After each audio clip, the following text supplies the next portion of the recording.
The screams that echoed through Magnolia Grove plantation on that humid Mississippi night in 1859 weren't coming from the living, they were coming from the dead. Master Beauregard Thornton had been in his grave for 3 months, but his tormented spirit still walked the plantation grounds, clawing at the earth above his coffin and wailing for a peace that would never come. Standing in the shadow of the ancient magnolia tree that gave the plantation its name, Tobias Blackwater pressed his weathered hands against the bark and smiled with the terrible satisfaction of a curse perfectly executed. Death, he had promised, would be only the beginning of Thornton's punishment. If you're ready to witness the most chilling tale of supernatural justice in American history, where death becomes the gateway to eternal torment rather than eternal rest, hit that subscribe button right now, give this video a like, and tell me in the comments where you're watching from, because what Tobias Blackwater unleashed in the Mississippi Delta will redefine everything you thought you knew about the boundaries between life,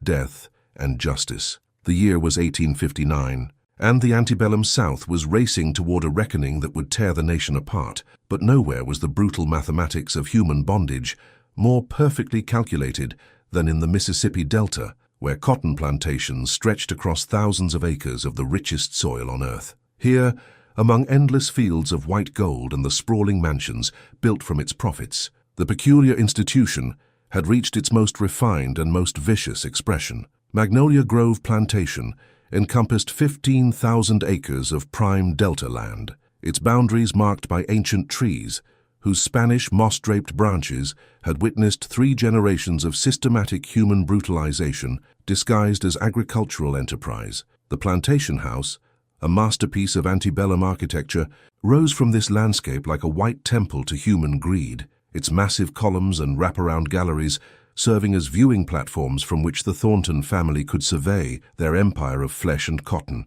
Master Beauregard Thornton, 49 years old and heir to a fortune built entirely on unpaid labor, had represented everything most savage about the planter aristocracy. A man of medium height but imposing presence, with steel-gray hair and pale green eyes that seemed to view human suffering as a form of entertainment, he had transformed Magnolia Grove into what visitors called the most efficiently managed plantation in Mississippi, a euphemism for systematic cruelty refined to scientific precision. Thornton's approach to slave management had been studied and emulated by plantation owners throughout the South. He had developed what he called total psychological control, a system that broke enslaved people, not just physically but spiritually, reducing them to such complete submission that rebellion became literally unthinkable. His methods included strategic family separations, public humiliations designed to destroy individual dignity, and punishments so creative in their cruelty that even hardened overseers sometimes turned away in disgust.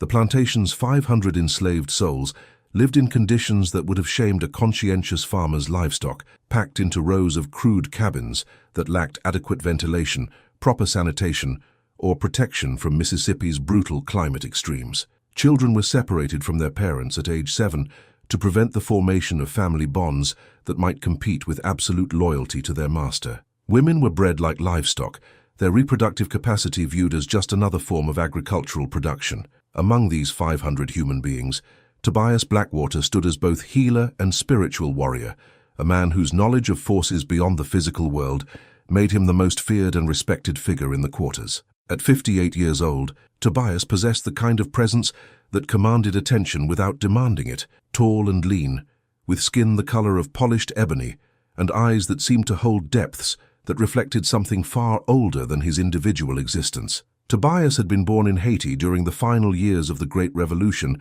that had transformed enslaved Africans into the rulers of their own destiny. His father had been a Hongan, a high priest of Voodoo, whose spiritual powers had been instrumental in calling down the LWA to aid Toussaint Louverture's forces against their French oppressors. From his earliest memories, Tobias had been immersed in a spiritual tradition that viewed the boundaries between life and death as permeable membranes rather than absolute barriers. The knowledge that would eventually destroy Beauregard Thornton had been passed down through generations of African priests who understood that death was not an ending, but a transformation, and that the spirits of the departed could be called upon to influence the world of the living in ways that mortal authority could neither comprehend nor control. Tobias had learned to prepare the ritual objects that could bind hostile spirits, to create the spiritual pathways that allowed the dead to affect the living, and most powerfully of all, to craft curses that could follow their victims beyond the grave into realms where earthly power meant nothing. The plantation's daily routine was a carefully orchestrated symphony of exploitation that began before dawn and continued until well after sunset. The crack of overseers' whips provided the percussion, while the work songs of enslaved people created melodies that carried coded messages of resistance and hope through musical forms their oppressors couldn't understand. At the center of this system stood Thornton himself, a conductor whose baton was a leather whip and whose orchestra was composed of human souls reduced to the status of agricultural equipment. Tobias's cabin, slightly larger than the others due to his role as the plantation's primary healer, contained the tools of a spiritual tradition that would have terrified any white person who understood their true significance. Carved wooden figures that served as vessels for powerful spirits lined shelves made from driftwood gathered along the Mississippi River. Dried herbs hung from the rafters in patterns that corresponded to ancient African cosmological principles.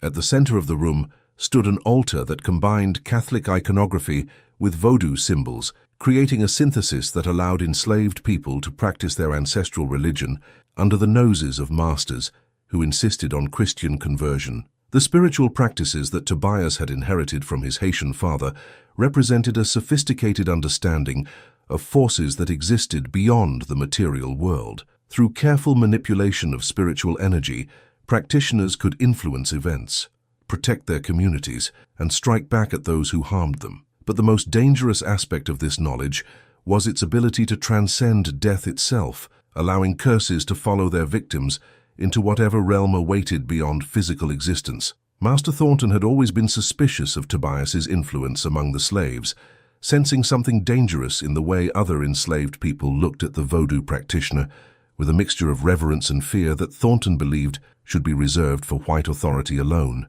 The plantation owner had noticed signs of what he interpreted as growing spiritual independence among his human property, work songs that seemed to carry hidden meanings, glances exchanged between slaves that suggested shared secrets, and most disturbing of all, a decrease in the kind of absolute terror that Thornton viewed as essential to maintaining proper control.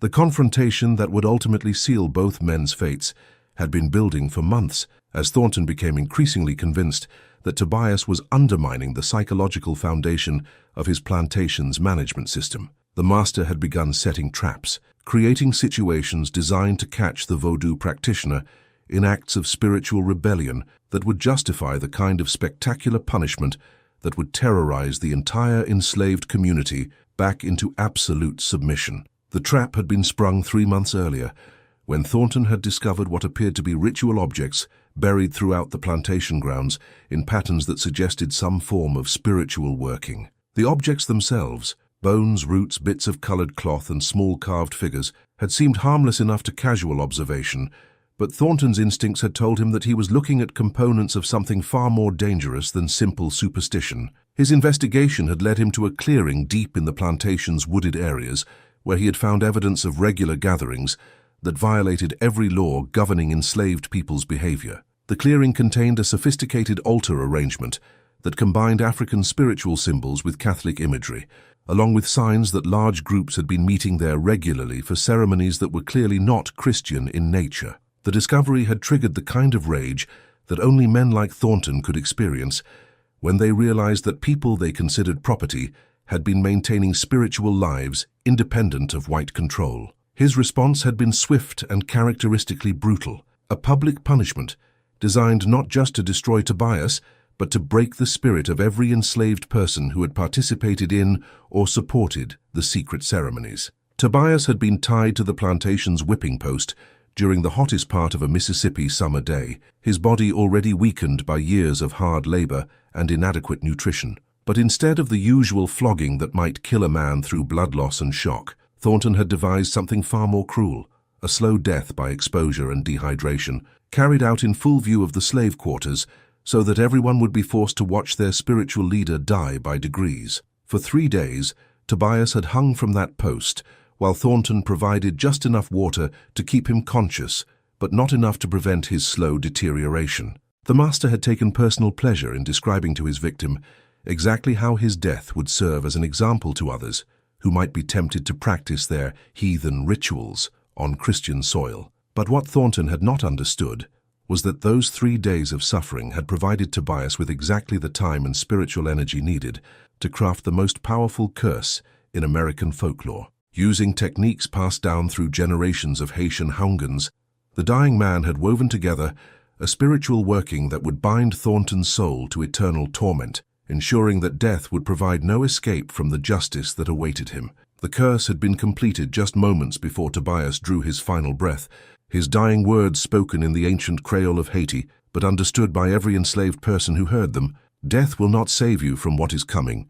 Your grave will be your prison, and your spirit will know no rest until every soul you have tormented finds peace. Thornton had dismissed these final words as the ravings of a dying man, but the other enslaved people had understood that they were witnessing something far more significant than a simple execution. They had seen their spiritual leader die with a smile on his lips and a light in his eyes that suggested victory rather than defeat. More importantly, they had felt the change in the very air around the plantation, as if some fundamental force had shifted in ways that would soon become terrifyingly apparent. The first signs that Tobias's curse was taking hold had appeared within days of his death. Thornton had begun experiencing disturbing dreams that left him exhausted and increasingly paranoid. His perfect confidence in his own authority had given way to a nervous anxiety that his overseer and house slaves noticed, but dared not comment upon. Most significantly, he had begun seeing things that weren't there, shadows that moved independently of their sources, figures that appeared at the edges of his vision, but vanished when he looked directly at them. But these early manifestations had been nothing compared to what was coming. The curse that Tobias had woven during his 3 days of dying was designed to work slowly, allowing Thornton to understand exactly what was happening to him and why. The plantation owner would experience a gradual dissolution of everything that made his life worth living, culminating in a death that would be only the beginning of his torment rather than the end. As evening approached on this humid Mississippi night 3 months after Tobias's execution, the ancient magnolia trees that gave the plantation its name began to stir with movements that had nothing to do with natural wind patterns. Spanish moss swayed in formations that resembled hangman's nooses, while somewhere in the darkness, the sound of drums began to echo across the plantation grounds, drums that no living person was playing, but which beat with rhythms that the enslaved community recognized as calls to spiritual arms. Tonight, the final phase of Tobias Blackwater's great working would begin, and Master Beauregard Thornton would learn that some curses are patient as the grave itself, following their victims beyond death into realms where earthly power means nothing and spiritual justice reigns supreme. The Voodoo master who had seemed defeated in death was about to demonstrate that his greatest victory lay not in life, but in the eternal torment he could inflict upon those who had presumed to own human souls. The stage was set for a confrontation between the living and the dead, between earthly cruelty and spiritual justice, between the temporary authority of slave owners and the eternal judgment of forces that existed beyond the boundaries of physical existence. The memories flowed through Tobias Blackwater's dying consciousness, like the sacred waters of Haiti's mountains, each one carrying the weight of spiritual knowledge that had transformed him from a refugee child into the most powerful Voodoo practitioner the Mississippi Delta had ever known. As he hung from Thornton's whipping post during those final 3 days, his body slowly surrendering to the brutal Mississippi sun, his mind traveled back to the island of his birth, where the drums of revolution had beaten in rhythm with the hearts of the LWA themselves, calling down divine forces to shatter the chains of human bondage. Tobias had been born Jean Baptiste in 1801, in the mountain town of Hinche, during the final years of the Haitian Revolution, when the island still trembled with supernatural forces that had transformed enslaved Africans into the rulers of their own destiny. His father, Papa Ogun, had been one of the most powerful Hungans in Haiti, a high priest whose knowledge of Voodoo had been instrumental in calling down the warrior spirits that had given Toussaint Louverture's forces the strength to defeat Napoleon's armies. The Haiti of Tobias's childhood had been a nation literally transformed by spiritual revolution, where the boundaries between the world of the living and the realm of the LWA had been dissolved by years of ceremonies that called upon ancestral spirits to aid their descendants in their struggle for freedom. Every mountain cave held altars where African gods received offerings of blood and rum. Every crossroads was sacred ground where Papa Legba opened the gates between worlds. Every cemetery was a gathering place where the spirits of the dead shared their wisdom with the living. Papa Ogun had begun his son's spiritual education when the boy was barely old enough to walk, understanding that the knowledge he carried represented humanity's oldest covenant with forces beyond the physical world. In the sacred peristyle behind their modest home, young Tijan had learned to recognize the distinctive rhythms that summoned different LWA to prepare the elaborate Veve symbols that served as spiritual maps, and to enter the trance states that allowed direct communication with entities whose power predated human civilization. The LWA are not our gods, Papa Ogun had taught his son during their dawn lessons in the mountains overlooking Port-au-Prince. They are our allies, our ancestors, our connection to the power that flows through all living things. But they demand respect, and they demand justice. When men treat other men as animals, when they break the sacred bonds that connect all human souls, the LWA will use us as instruments of their wrath. The spiritual tradition that would eventually destroy Beauregard Thornton had its roots in the sophisticated religious systems of West Africa, but it had been refined and strengthened by the crucible of slavery and revolution that had forged modern Haiti. The synthesis of African spirituality with Native American traditions and Catholic mysticism had created something unprecedented in human history, a religious system that could channel supernatural forces with scientific precision while maintaining the flexibility to adapt to any circumstances. But it was the knowledge of death magic, the spiritual practices that dealt directly with the realm of the ancestors and the power to curse enemies beyond the grave, that represented the most dangerous aspect of Papa Ogun's teachings. Tijan had learned that death was not an ending but a transformation, that the spirits of the departed maintained connections to the physical world that could be manipulated by those who possessed the proper knowledge and spiritual authority. The techniques that would eventually bind Thornton's soul to eternal torment had been developed over centuries by African priests who understood that some forms of justice could only be delivered in the realm beyond death. These practitioners had learned to create spiritual architectures that could follow their victims into whatever existence awaited beyond physical life, ensuring that the suffering they had inflicted upon others would be returned to them with supernatural interest. The catastrophe that had torn Tijan from his homeland and his destiny as a Hungan had come during the political chaos that followed Haiti's independence, when various factions fought for control of the new nation, while foreign powers worked to undermine the world's first free black republic. French forces, still bitter about their defeat, had launched a series of raids designed to recapture valuable enslaved people and punish those who had participated in the revolution. Papa Ogun had been among those targeted for elimination, his spiritual leadership making him a particular threat to European efforts to destabilize the new nation. The attack on their mountain village had come at dawn,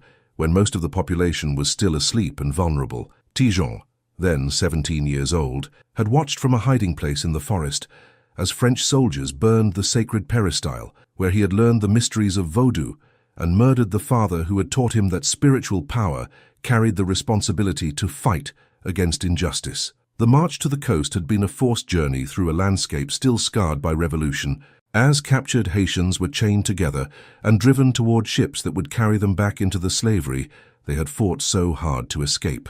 Many had died during the trek, their bodies left to rot in the tropical sun as warnings to the survivors about the consequences of resistance. But Tijan had survived by drawing upon the spiritual techniques his father had taught him, maintaining his connection to the LWA even as his physical circumstances grew increasingly desperate. The middle passage that carried him from Haiti to New Orleans had been a different kind of hell than the original slave ships from Africa, because the captives were people who had tasted freedom and were being forcibly returned to bondage. The psychological trauma of this reversal had broken many of the prisoners completely, but Tijan had endured by understanding that his suffering served a larger spiritual purpose that would eventually be revealed. The slave market in New Orleans had been where Tijan Baptiste had become Tobias Blackwater, as his Haitian identity was stripped away and replaced with an American name that would supposedly prepare him for plantation life. But the knowledge he carried within his heart, the spiritual techniques that could heal or harm, protect or destroy, depending upon the intention behind their use, had remained intact, despite every attempt to break his connection to his ancestral tradition. Beauregard Thornton's father, Jeremiah Thornton, had purchased Tobias during a buying expedition to New Orleans in 1820. Attracted by the young man's obvious intelligence and physical strength, but completely unaware that he was acquiring one of the most spiritually powerful individuals ever to set foot on Mississippi soil. The elder Thornton had brought his new property back to Magnolia Grove with the same casual indifference he might have shown toward a new piece of farm equipment, never suspecting that he was introducing forces into his plantation that would eventually destroy his entire bloodline. Life under the original Thornton regime had been brutal, but relatively straightforward, characterized by the kind of everyday cruelties that marked plantation slavery throughout the South. Jeremiah Thornton had been content to extract maximum labor from his human property through conventional methods of violence and intimidation, lacking the psychological sophistication that would make his son one of the most feared plantation owners in Mississippi.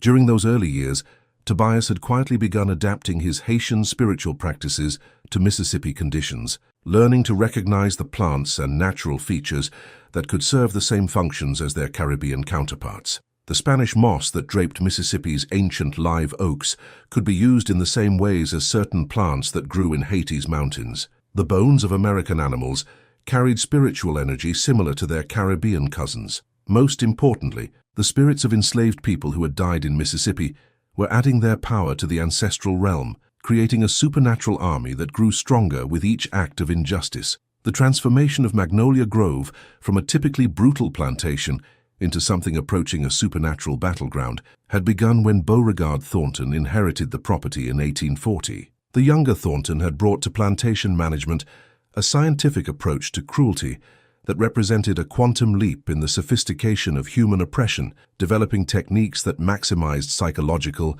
as well as physical suffering. Beauregard's methods had been inspired by his studies at the University of Virginia, where he had been exposed to the latest European theories about human psychology and social control. He had combined these academic insights with practical experience gained from observing the most successful plantation operations throughout the South, creating a system of slave management that other planters studied and emulated with the same reverence they might show toward a work of art. The cornerstone of Thornton's approach was what he called systematic dehumanization, a process that reduced enslaved people to such complete psychological submission that rebellion became literally unthinkable. This system began with the deliberate destruction of family bonds, as children were separated from their parents at increasingly young ages to prevent the formation of emotional connections that might compete with absolute loyalty to their master. Thornton had also developed what he termed strategic unpredictability, a practice that involved random rewards and punishments designed to keep enslaved people in a constant state of psychological uncertainty. A slave who performed exceptionally well might be rewarded with extra food one day and brutally whipped the next, not because of any change in behavior, but simply to demonstrate the arbitrary nature of white power and the futility of trying to earn better treatment through compliance. The master's cruelest innovation had been his educational theater, public spectacles designed to teach specific lessons about the consequences of various forms of resistance. These performances might involve forcing enslaved people to participate in the punishment of their own family members, creating psychological trauma that would last for generations. Alternatively, Thornton might stage elaborate humiliations that destroyed individual dignity while providing entertainment for white visitors who came to Magnolia Grove specifically to witness his innovative approaches to slave management. Tobias had watched these atrocities with the terrible patience that his spiritual training had taught him, understanding that hasty action would only result in greater suffering for his community. But each act of cruelty had been carefully catalogued in his memory, and he had begun the slow, careful process of preparing for the day when the LWA would demand justice for the accumulated suffering of his people. The spiritual work that would eventually destroy Beauregard Thornton had required decades of preparation, as Tobias slowly gathered the knowledge and materials needed to craft a curse of unprecedented power and complexity. He had spent years learning the names and histories of every enslaved person who had died at Magnolia Grove, understanding that their spirits would serve as the supernatural army that would execute his eventual vengeance. The most crucial element of his preparation had been the creation of what he called the Death Garden, a hidden network of ritual objects buried throughout the plantation grounds in patterns that corresponded to ancient Voodoo cosmological principles. These objects, ranging from carved bones to specially prepared roots, served as anchor points for spiritual energy that would eventually be unleashed against Thornton and his bloodline. Each ritual object had been prepared according to protocols that Papa Ogun had taught him in the mountains of Haiti, blessed with offerings of blood and rum during specific lunar phases, and charged with the accumulated rage of every person who had suffered under Thornton's systematic cruelties. The network of buried objects had gradually transformed Magnolia Grove itself into a massive spiritual weapon, waiting only for the proper trigger to release forces that would make the plantation uninhabitable for anyone connected to its history of brutality. The trigger had come during Thornton's investigation of what he suspected were heathen practices among his enslaved population. The master's discovery of ritual objects and evidence of secret ceremonies had provided him with the justification he needed to make an example that would terrorize the entire enslaved community back into absolute submission. But what Thornton had not understood was that his brutal execution of Tobias would provide the spiritual energy needed to activate the curse that had been building for over 20 years. The 3 days that Tobias spent dying on Thornton's whipping post had been the most spiritually powerful period of his life, as the approaching transition from physical existence to ancestral status had opened channels of communication with the LWA that normally remained closed to living practitioners. During those final hours, he had been able to access levels of spiritual knowledge that even his father had never possessed, weaving together a curse that would follow Thornton beyond death itself into realms where earthly power meant nothing. The curse had been designed with the mathematical precision that characterized the most sophisticated Voodoo workings, calculated to unfold in stages that would allow Thornton to understand exactly what was happening to him and why. The plantation owner would first experience a gradual dissolution of his physical health and mental stability, followed by a death that would seem merciful compared to the eternal torment that awaited his spirit in the ancestral realm. As Tobias drew his final breath, he had been able to see the spiritual architecture of his great working spreading across Magnolia Grove like an invisible web, connecting every ritual object he had buried over the years into a single, overwhelming force directed toward a single purpose, ensuring that Beauregard Thornton would never know peace, neither in life nor in death, neither in this world nor in whatever realm awaited beyond physical existence. The plantation's enslaved community had felt the change immediately, as if some fundamental force in the universe had shifted in their favor for the first time in their lives. The oppressive spiritual atmosphere that had hung over Magnolia Grove for decades began to lift, replaced by something that felt like the promise of justice finally delivered. More importantly, they could sense the presence of their ancestors gathering on the plantation grounds, called forth by Tobias's sacrifice to witness the destruction of the man who had tormented their descendants for so long. The first manifestations of the curse had appeared within days of Tobias's execution, as Thornton began experiencing the supernatural harassment that would gradually escalate until it drove him to madness and death. But these early signs were nothing compared to what was coming. The full unleashing of forces that would transform Magnolia Grove into the most haunted location in American folklore and ensure that Beauregard Thornton's name would become synonymous with supernatural terror throughout the Mississippi Delta. The spiritual revolution that had transformed Haiti was about to claim another victory, as the knowledge carried by a single refugee would prove more powerful than all the whips and chains that had ever been forged to break the human spirit. The supernatural storm that had been building over Magnolia Grove Plantation for 3 months reached its devastating climax on the anniversary of Tobias Blackwater's execution, as forces older than human civilization itself converged upon the Mississippi Delta to deliver a justice that transcended the boundaries between life and death. The ancient magnolia trees that gave the plantation its name began to weep tears of blood that stained their white blossoms crimson, while the Spanish moss swayed in formations that spelled out accusations in languages that predated European colonization of the Americas. Beauregard Thornton, reduced to a shadow of his former self by months of supernatural harassment, cowered in his study as the very walls of the plantation house began to pulse with otherworldly energy. The oil paintings of his ancestors that lined the corridors had transformed into windows showing scenes from the realm of the dead, where the spirits of every enslaved person who had died at Magnolia Grove waited with instruments of torment, identical to those Thornton had used upon them during their earthly existence. "Tonight, you join them," whispered a voice that seemed to come from the mahogany floorboards beneath Thornton's feet. "Tonight, You learn what it means to be property, to be owned, to have your will broken by forces more powerful than your understanding. The voice belonged to Tobias Blackwater, but it carried harmonics that spoke of collective rage accumulated over generations of brutality. The Voodoo master had become more than an individual spirit. He had transformed into a conduit for every ancestor whose blood had watered the cotton fields of the South, every soul whose suffering had been dismissed as the natural order by men who confused temporary power with permanent authority. Thornton's final day of earthly existence began at dawn with manifestations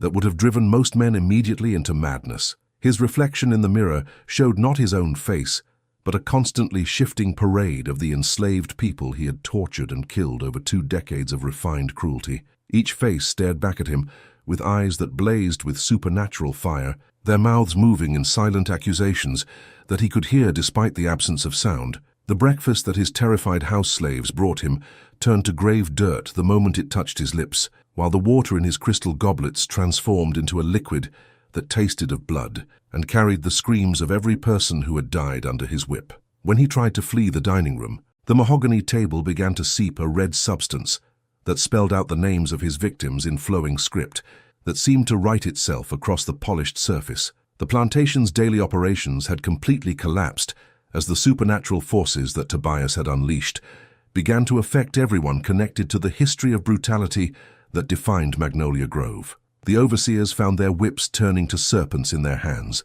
while the bloodhounds trained to track runaway slaves cowered in terror from invisible predators that filled the air with the scent of something far more dangerous than any earthly creature. Most dramatically, the enslaved population was experiencing a collective liberation of spirit that manifested in ways their oppressors found impossible to comprehend. Many reported visits from deceased relatives who brought messages of hope and promises that their suffering was about to end. Others claimed to see columns of light emanating from the ground where ritual objects had been buried, creating a spiritual map of the plantation that revealed the true extent of Tobias's preparatory work. The climax of Thornton's supernatural punishment began at noon, the same hour when Tobias had been tied to the whipping post 3 months earlier. The plantation owner found himself unable to leave his study, as if invisible chains had bound him to the very spot where he had planned so many acts of calculated cruelty. The room itself began to transform around him, its walls becoming transparent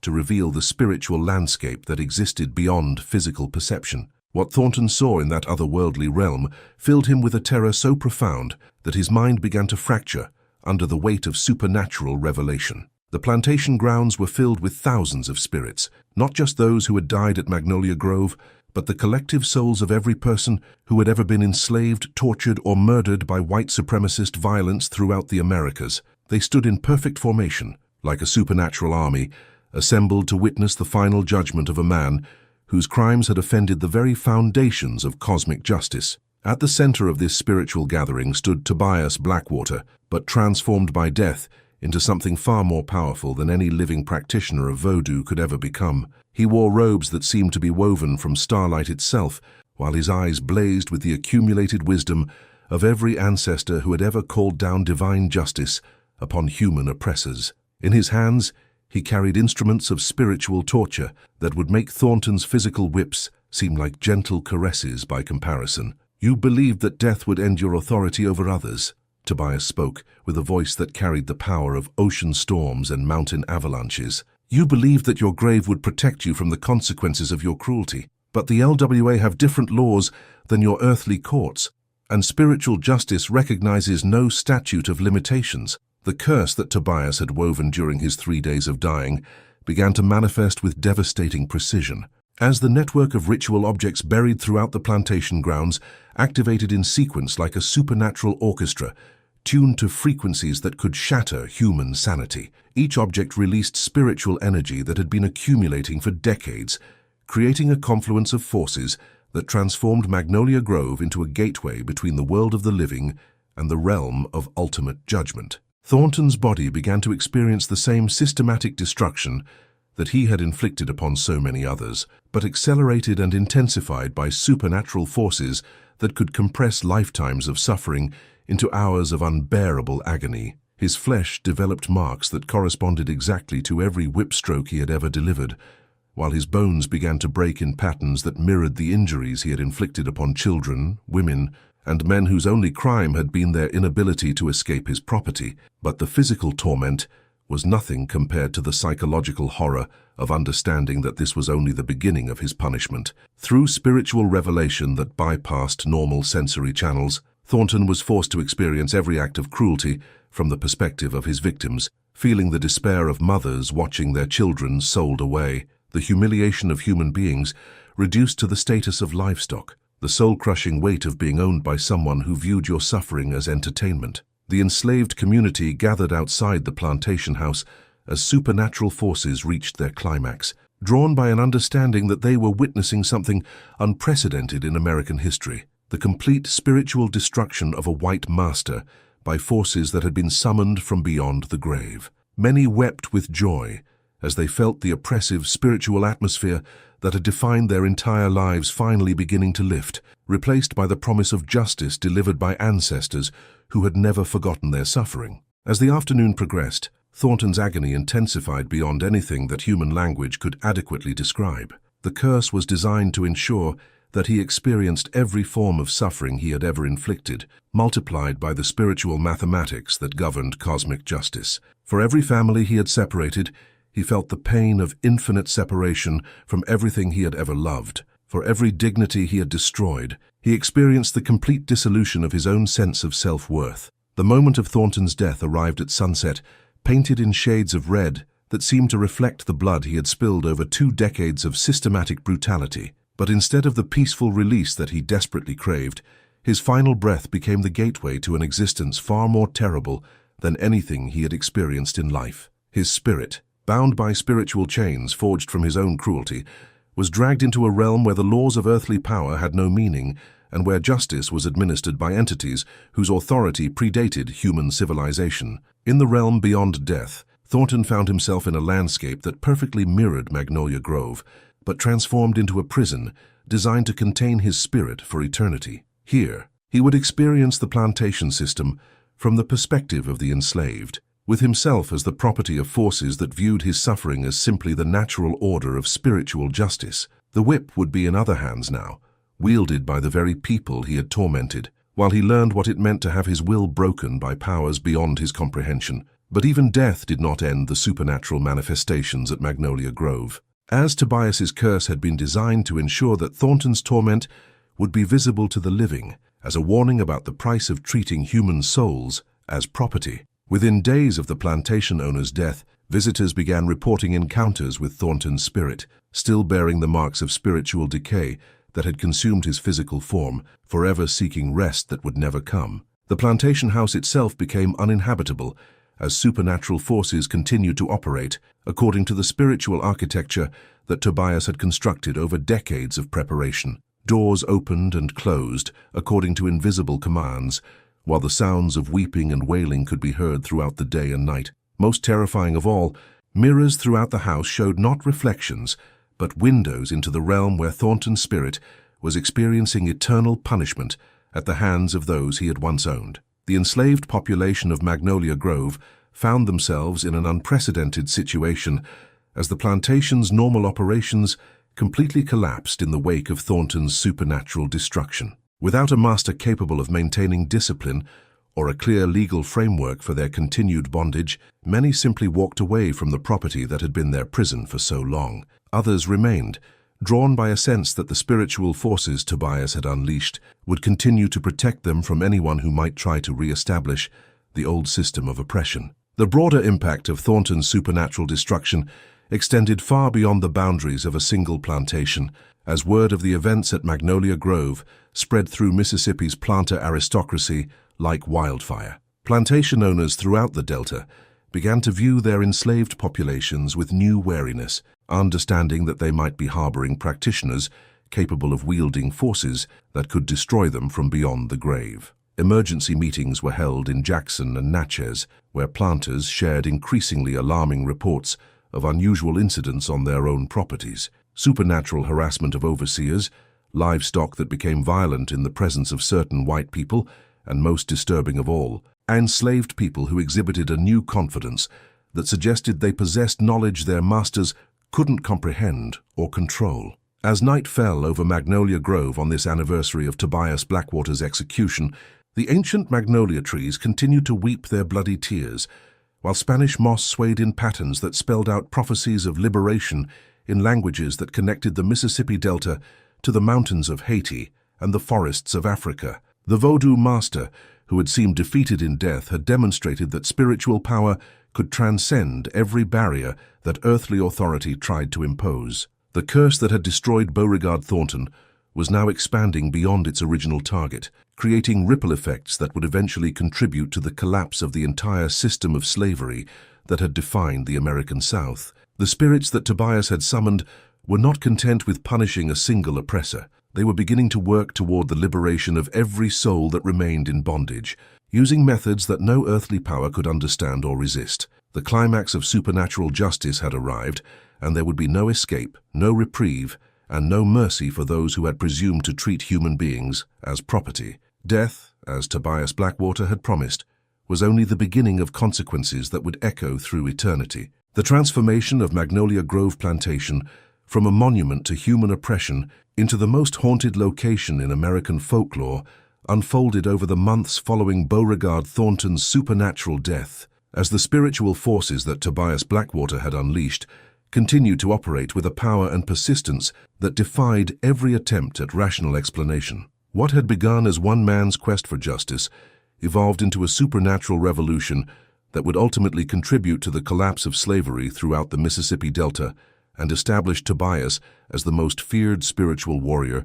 in the history of the American South. The immediate aftermath of Thornton's death plunged the plantation into chaos that reflected the continued operation of forces beyond human understanding. His widow, Evangeline Thornton, discovered that the family's considerable wealth had mysteriously vanished. Bank accounts had been emptied by transactions that bore her husband's signature, but which no living person had authorized, while the plantation's valuable art collection had been found destroyed by spiritual energies that left no trace of conventional vandalism but had reduced priceless paintings to ash, arranged in patterns that resembled African ritual symbols. More disturbing still, potential buyers for the plantation reported experiencing the same supernatural harassment that had driven Thornton to his death. Real estate agents who attempted to show the property found themselves confronted by apparitions of enslaved people who spoke in languages that predated European colonization, while prospective purchasers fled after witnessing phenomena that included bleeding walls,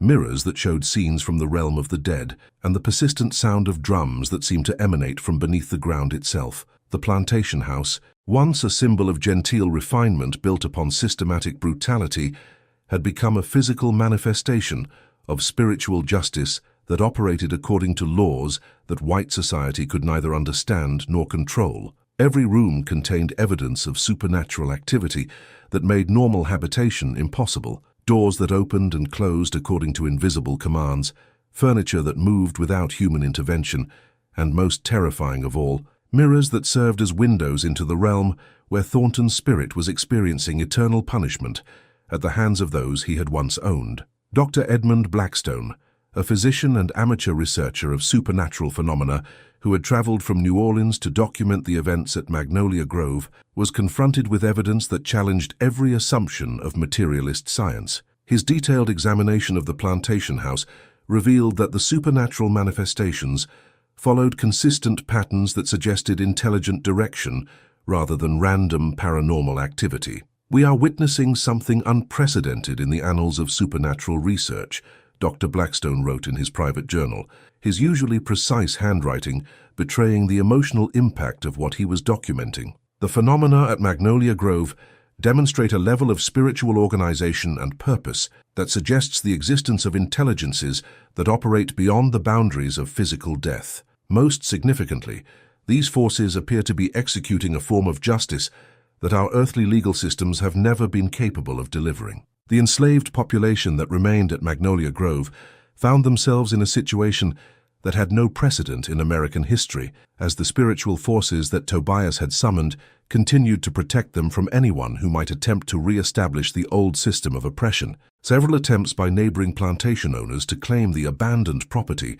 and its human assets had ended in supernatural disasters that sent the would-be slavers fleeing in terror. Most dramatically, Colonel Marcus Beaumont, owner of a nearby plantation, who had attempted to round up Magnolia Grove's enslaved people using armed overseers and bloodhounds, had found his expedition transformed into a nightmare of supernatural proportions. The dogs had refused to track their intended quarry, instead howling in terror at invisible predators that filled the air with the scent of something far more dangerous than any earthly creature. The overseers had reported being attacked by spirits that wielded whips of spiritual energy, leaving marks that burned like brands but left no visible wounds. The broader impact of Thornton's supernatural destruction extended far beyond the boundaries of a single plantation, as word of the events at Magnolia Grove spread through Mississippi's slave-owning elite like a spiritual contagion that threatened the very foundations of their power. Plantation owners throughout the Delta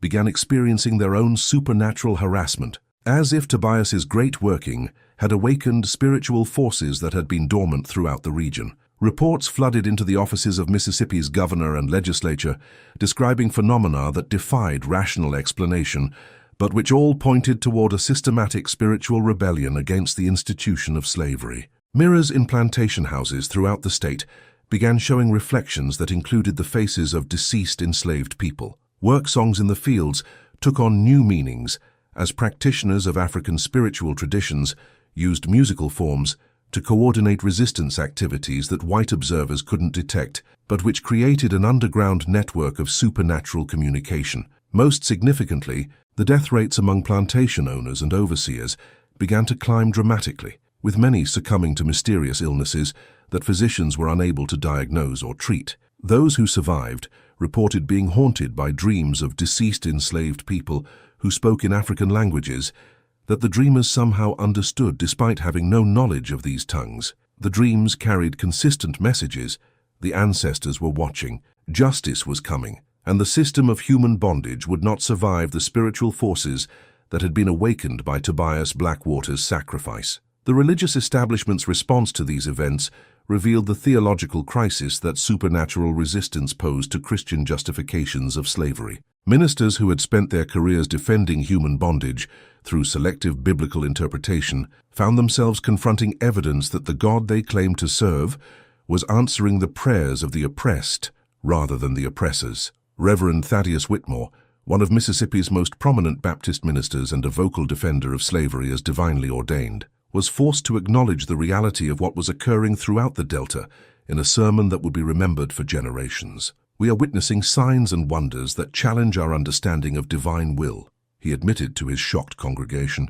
"Perhaps the Almighty has chosen to work through means that our theology has not anticipated, using the very people we have held in bondage as instruments of his judgment upon a system that may not be as righteous as we have convinced ourselves." The economic impact of the supernatural rebellion was immediate and devastating, as plantations throughout Mississippi found themselves unable to maintain normal operations in the face of spiritual resistance that white authority could neither understand nor suppress. Cotton production plummeted as enslaved workers gained confidence from the knowledge that their ancestors were actively supporting their resistance, while the value of plantation properties collapsed as word spread about the supernatural phenomena that made them uninhabitable. Insurance companies began refusing to write policies covering plantation properties, while banks grew reluctant to accept enslaved people as collateral for loans, understanding that supernatural forces might render such human property worthless without warning. The economic foundation of the plantation system, which had seemed so solid just months earlier, was crumbling under the weight of forces that operated beyond the reach of earthly power. Meanwhile, Tobias Blackwater had become a figure of mythic proportions throughout the enslaved communities of the South, spoken of in whispers as the man who had proven that spiritual power could triumph over even the most entrenched systems of oppression. His name was invoked in prayers and ceremonies from Virginia to Texas, as practitioners of African spiritual traditions drew inspiration from his example while developing their own methods of supernatural resistance. The Underground Railroad incorporated Tobias's story into their operations, using his example to encourage enslaved people to believe that freedom was not only possible, but spiritually inevitable. Harriet Tubman herself was reported to have spoken of Tobias during her rescue missions, describing him as a spiritual warrior whose victory over his oppressor proved that the ancestors were actively working to liberate their descendants from bondage. But perhaps the most significant impact of Tobias's great working was its effect on the enslaved people who had witnessed his victory over Beauregard Thornton. Many reported experiencing a spiritual awakening that connected them to traditions and ancestors they had been forced to forget, while others began developing their own supernatural abilities that had previously remained dormant. The psychological chains that had kept millions of people in mental as well as physical bondage were beginning to break under the influence of spiritual forces that recognized no earthly authority. The plantation system's response to these challenges revealed the fundamental weakness that had always existed beneath its facade of absolute power. When confronted by resistance that operated beyond the reach of whips, chains, and legal institutions, the entire structure of oppression began to collapse, like a house built upon foundations of sand. Emergency sessions of the Mississippi legislature attempted to address what politicians euphemistically termed unusual disturbances affecting plantation operations throughout the state. Various proposals were debated, ranging from increased penalties for superstitious practices among enslaved people to the importation of Christian ministers specifically trained to combat African heathenism. But all of these measures proved ineffective against forces that operated in spiritual dimensions that white authority could neither access nor control. The Civil War, which began just 2 years after Thornton's supernatural death, was interpreted by many as the fulfillment of prophecies that had been spreading through enslaved communities since Tobias's great working. The conflict was seen not merely as a political disagreement between North and South, but as a spiritual reckoning that had been initiated by ancestors who had grown tired of watching their descendants suffer in bondage. Union soldiers who liberated Mississippi in 1863 found Magnolia Grove Plantation still abandoned and haunted, its grounds patrolled by spiritual entities that local residents warned them against disturbing after dark. The property had become a pilgrimage site for freed enslaved people who came to pay their respects to the man whose sacrifice had proven that justice could transcend the boundaries between life and death. Modern paranormal investigators who have studied Magnolia Grove report that supernatural activity continues to this day, more than 160 years after Tobias's curse was first unleashed. Visitors describe encounters with spiritual entities that seem to be replaying the final confrontation between the Voodoo master and his oppressor, as if the battle between spiritual justice and earthly cruelty has become locked in an eternal cycle that will continue until the end of time itself. Archaeological expeditions to the site have uncovered evidence of the extensive network of ritual objects that Tobias buried throughout the plantation grounds, arranged in patterns that correspond to sophisticated Voodoo cosmological principles. These artifacts continue to emit measurable electromagnetic energy that defies conventional scientific explanation, suggesting that the spiritual architecture Tobias created remains active and functional despite the passage of nearly 2 centuries. The story of Tobias Blackwater and his supernatural victory over Beauregard Thornton has become one of the most enduring legends in American folklore, representing both the ultimate expression of spiritual resistance against oppression and a testament to the power of ancestral traditions that survived every attempt at suppression. It serves as a reminder that justice sometimes takes forms that transcend earthly law, and that the human spirit possesses resources that no system of oppression can ultimately destroy.